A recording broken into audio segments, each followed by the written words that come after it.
Hi, I'm Nick at Frisella Nursery, and today we're going to talk about beginner houseplants. We'll start over here.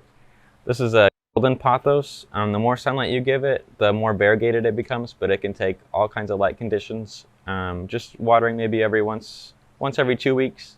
Here's an enjoy pothos, a little baby version.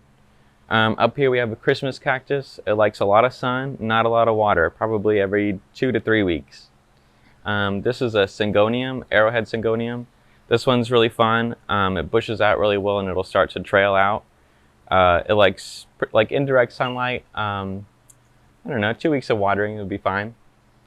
Over here though we have Sansevierias. These can they can live in a cave. They're pretty cool. They don't like to be watered very often either. They can die from overwatering. That's the only way you can kill them. Over here we have two different kinds of Philodendron. Any kind of Philodendron, super easy, just indirect light.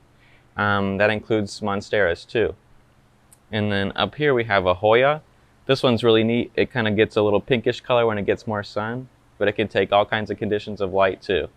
And probably maybe once or 1 week or 2 weeks for watering. And down here we have an assortment of succulents. So these can take probably every monthly watering, pretty easy. And then what a lot of people don't know is that if there's a leathery foliage kind of like this or this, they actually need a little bit of shade from sun so they can take direct sun. These kind of fuzzy ones can take full sun, so they're super easy. They all look great too. So yeah, that's some easy houseplants at Frisella Nursery.